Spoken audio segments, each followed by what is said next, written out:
राज्य में किसान खेती और इससे जुड़े तमाम कार्यों को करते हैं, जिससे किसानों को अच्छी आय मिलती है। और हम भी अपने कार्यक्रम के माध्यम से आपको समय समय पर खेती और इससे संबंधित तमाम जानकारियां देते हैं, जिससे अपनाकर आप भी लाभ लेते हैं। तो किसान भाइयों, आज हम आपके लिए जानकारी लाए हैं इस माह में किए जाने वाले जरूरी कार्यों के बारे में, जिसके लिए देखिए हमारी एक खास रिपोर्ट।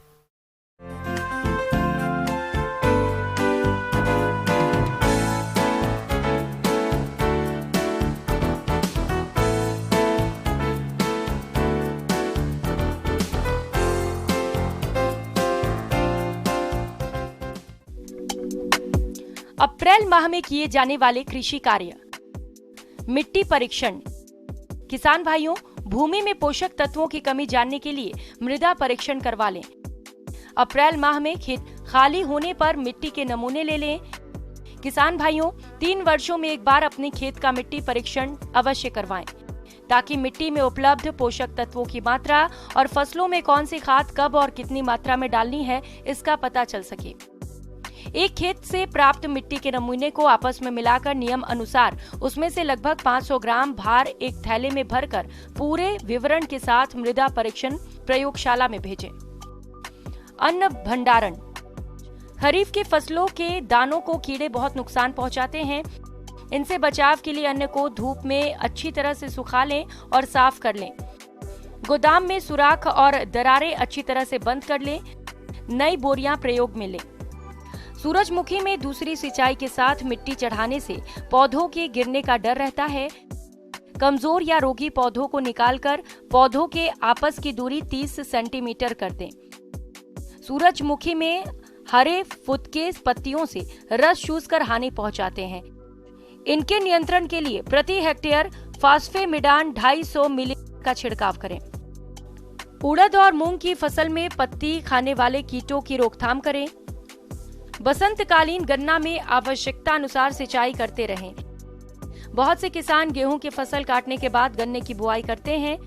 उन खेतों में पलेवा करने के बाद ही गन्ने की बुआई करें। गन्ने की 2 कतारों के मध्य इस समय मूंग की 1 कतार बोई जा सकती है। गर्मी में चारे के लिए मक्का, लोबिया और कई कटान वाली चरी की बुआई अभी भी की जा सकती है। मक्का और लोबिया मिलाकर बोने से अच्छी गुणवत्ता का चारा प्राप्त होता है। बैगन में तना छेदक कीट से बचाव के लिए नीमगिरी 4% का छिड़काव 10 दिन के अंतराल पर करने से अच्छा परिणाम मिलता है। भिंडी और लोबिया की फसल को पत्ती खाने वाले कीट से बचाने के लिए क्यूनालफास 20% 1 लीटर प्रति हेक्टेयर से 800 लीटर पानी में घोलकर छिड़काव करें। लहसुन और प्याज की खुदाई करें। खुदाई के 10 से 12 दिन पहले सिंचाई बंद कर दें। वर्षाकालीन बैंगन की फसल के लिए नर्सरी में बीज की बुआई इस माह भी कर सकते हैं। कद्दू वर्गीय फसलों में 4 से 5 दिन के अंतराल पर सिंचाई करें। पौधों के कमजोर होने पर आवश्यकता अनुसार यूरिया की टॉप ड्रेसिंग कर दें। ध्यान रखें कि यूरिया पत्तियों पर ना गिरे, अन्यथा फसल जल जाएगी। हल्दी, अदरक और सूरन की बुआई के बाद खेत को सूखी पुआल से ढक दें। इससे खेत में खरपतवार का जमाव नहीं होता। नमी संरक्षित रहने से फसल का जमाव भी अच्छा होता है। साथ ही इनके सड़न से खेत में जीवांश पदार्थ की मात्रा भी बढ़ती है। सूरन की बुआई पूरी माह तथा अदरक और हल्दी की बुआई माह के दूसरे पखवाड़े से शुरू की जा सकती है। अदरक की बुआई के लिए प्रति हेक्टेयर लगभग 18 क्विंटल, हल्दी के लिए 15 से 20 क्विंटल बीज की आवश्यकता होती है। बुआई से पहले हल्दी और अदरक के बीज को 0.3% कॉपर ऑक्सीक्लोराइड के घोल में उपचारित कर लें। फलोत्पादन में आम के गुम्मा यानी कि मालफॉर्मेशन रोग से ग्रस्त पुष्प मंजरियों को काटकर जला या गहरे गड्ढे में दबा दें। आम के फलों को गिरने से बचाने के लिए नैफ्थलीन एसिटिक एसिड 4.5 ml के 4 मिलीलीटर को 15 लीटर पानी में घोलकर उसका छिड़काव करें। लीची के बागों की आवश्यकता अनुसार सिंचाई करते रहें। लीची में फ्रूट बोरर की रोकथाम के लिए डाइक्लोरोवास आधा मिलीलीटर प्रति लीटर पानी में घोल बनाकर छिड़काव करें। आम, अमरूद, नींबू, अंगूर, बेर तथा पपीता की सिंचाई करें।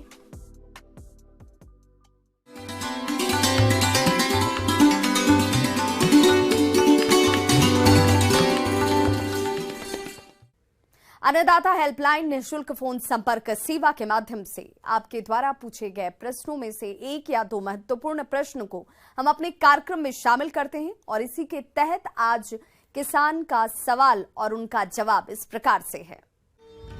आज की अन्नदाता हेल्पलाइन में हमने जिस प्रश्न को शामिल किया है उसे पूछा है गांव अलीपुर जिला दौसा के राकेश कुमार ने। आपने पावर टिलर मशीन के बारे में जानकारी चाहिए, तो इसके लिए देखिए कार्यक्रम का यह अंश।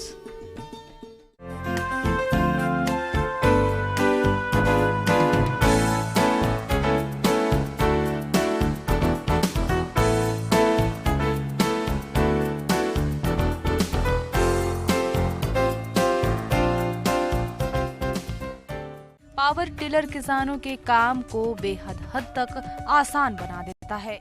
पावर टिलर भी एक बहुकार्यी कृषि यंत्र है। ये छोटे एवं मध्यम आकार के खेत वाले किसानों के लिए उपयुक्त है। पहाड़ी और ढालू जमीन में एवं छोटे आकार के खेत के लिए ये कृषि यंत्र काफी उपयोगी है। ये 6 इंच की गहराई में रोटावेटर की तरह मिट्टी की जुताई और महीनीकरण एक साथ करता है। इससे खेत की पहली जुताई से लेकर खरपतवार उन्मूलन, सिंचाई, कटाई, मड़ाई, सफाई और ढुलाई तक का काम आसानी से किया जा सकता है। पावर टिलर बेहद हल्का होता है। इसे कहीं भी आसानी से ले जाया जा सकता है या फिर लाया जा सकता है। साथ ही ये किसी भी प्रकार के खेतों को तैयार करने में माहिर है। इससे जुताई, बीज बुआई, पौध प्रतिरोपण, दवा छिड़काव तथा खाद्य प्रसंस्करण यंत्र जैसे क्लीनर, कम ग्रेडर, तेल, आटा, चावल एवं दाल मिल और गन्ना पेड़ाई यंत्रों को इससे जोड़कर आसानी से चलाया जा सकता है। पावर टिलर डीजल और पेट्रोल दोनों से चला सकते हैं। ये दाम में भी कम है, जिसे छोटे किसान भी खरीद सकते हैं। कृषि उत्पादन बढ़ाने के लिए कृषि में यंत्रीकरण का बेहद ही महत्वपूर्ण योगदान है। यंत्रीकरण से उत्पादन और उत्पादकता दोनों बढ़ती है। यंत्रीकरण से कम समय में अधिक कार्य कुशलता के साथ किए जा सकते हैं। इस यंत्र पर मिलने वाले शासकीय अनुदान के लिए किसान अपने नजदीकी कृषि विभाग या ऑनलाइन आवेदन कर सकते हैं।